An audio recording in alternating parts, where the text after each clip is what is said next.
Magandang araw, may gagawin tayo ito, wall fan. Ang problema nito, ito, stack up na. Pag nilagay na yung hélice niya, ayaw nang umikot, wala nang hangin na na lumalabas. Saksak natin.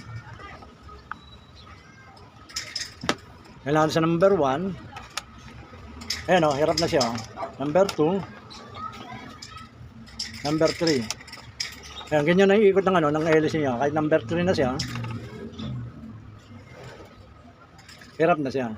Bali, ang gagawin natin dito, yung niya, yung bushing shafting niya, umistack up na, kaya yun, doon tayo tututok, yun ang babaklasin natin, yun ang papalitan natin.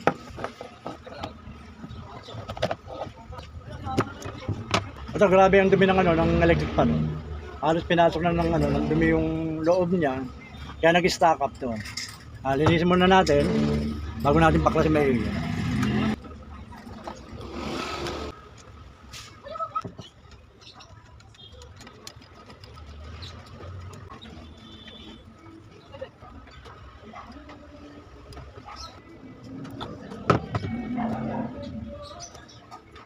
Bali yung mistaka pa to, yung nasa likod, ayun higpit nyo.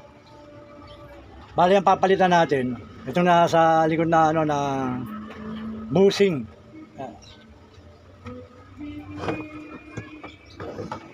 Pag magpapalit ka ng bushing sa sa likod, yung itong gearbox na to, kailangan tanggalin mo muna.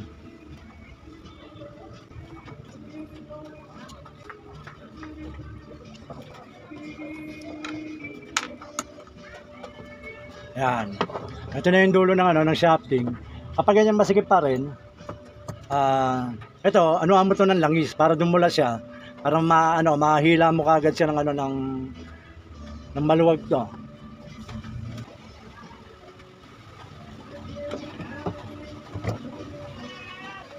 Ayan, lumagkit siya. Pero wala pang tama yung niya, yung pinaka shafting niya. Wala pang tama. Umikpit lang talaga siya, kaya ang papalitan natin dyan, yung bushing niya dito sa may likod. Ayan, natanggal na natin itong yung motor niya, yung shafting niya. Ito, natanggal na natin. Bale, ang gagawin natin, itong bushing na to, papalitan natin, tsaka itong nasa harapan. Yan, dalawang bushing na yan, papalitan natin para maganda na uli yung ikot, magamit nila ng pangmatagalan. Bale, ito, pagtanggal ng ng bushing na to na nasa loob, yan. Itong itong tatlong lock na to, yung tinataas yan. Inaangat yan para at least matanggal yung pinaka-bushing niya.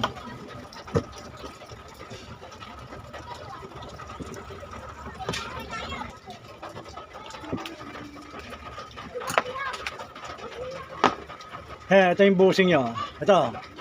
Ito, papalitan natin to.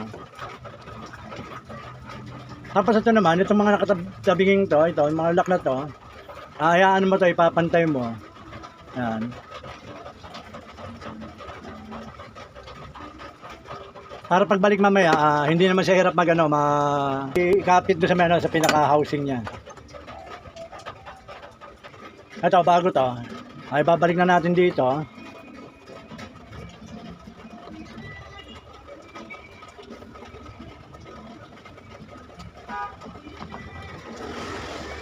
Pag binalik nyo na yan, yung pinaka-bushing niya, yung pinaka-ilalim nito, itong lock ng bushing, para hindi mahirapan yung kamay nyo, lagyan nyo ng basahan.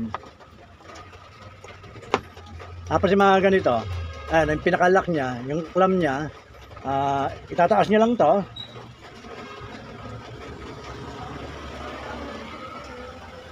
Saka nyo ibabalik ko. Tapos itong isa,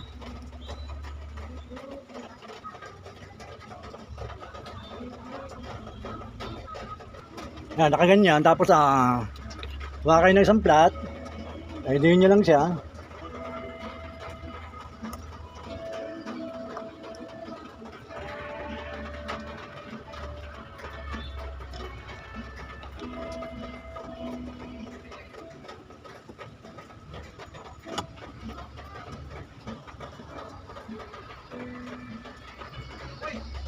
Oh, ayan nakakapit na siya.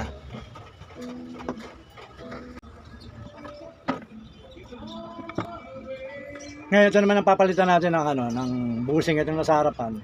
Tinanggal ko muna doon siya sa neck para hindi siya masyadong hirap tanggalin. Basta ito, itataas mo muna yung mga to.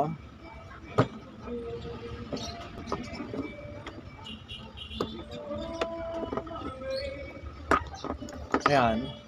Pag natanggal mo na itong pinaka-clamp ng, ng busing, pwede mo nang palitan to.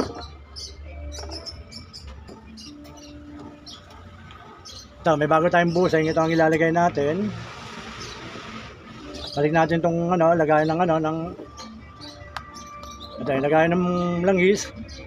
Balik natin. Tapos ito, itong mga gantong nakatabing ipapantay mo muna ng ganyan.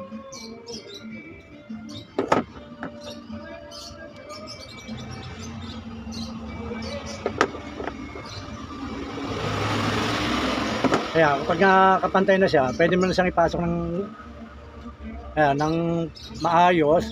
Basta maglalagay ka lang ng basahan sa kamay para pag diniin. Yan. At ito binalik ko. Hindi masasaktan yung yung kamay mo pag tinabingin mo 'tong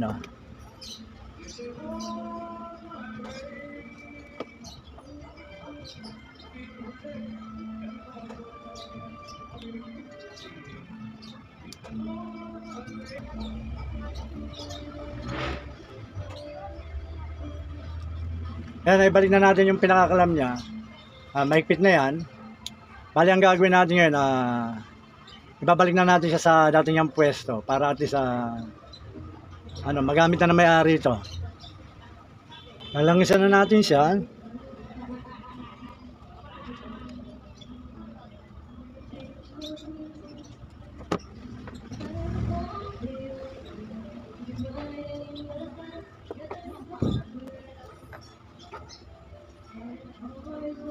Ito, lilahin lang natin ng konti yung shafting niya para matanggal yung mga mancha niyang nakakapit.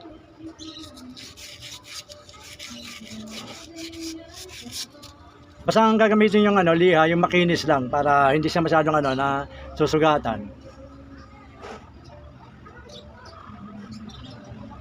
Babalik na natin siya sa dating niyang pwesto.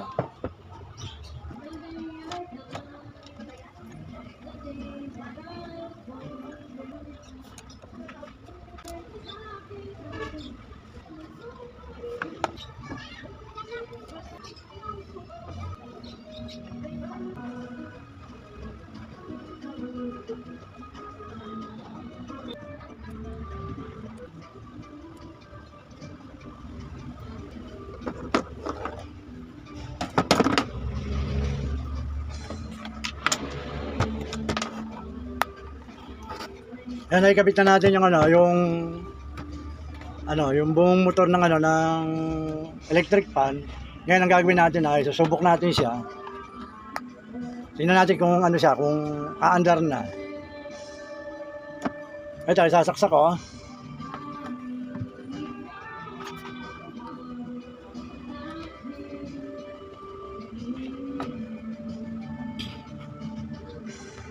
Lagay natin sa number 1.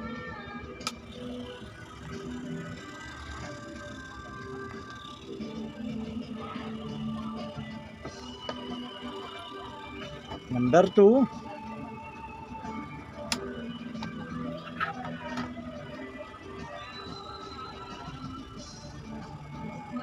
Number 3. Ayan. Umiikot na uli yung yung shafting niya. Maganda na ikot kahit sa number 1, 2, and 3 at nag-oscillate siya. Ayan.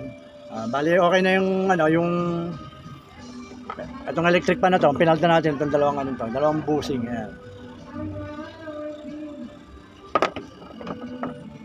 Sige pa, maraming salamat sa panahon. Basta watch, share, and subscribe na po kayo sa mga ginagawa ko para at least lahat yan nasusubaybayan. Sige po, maraming salamat.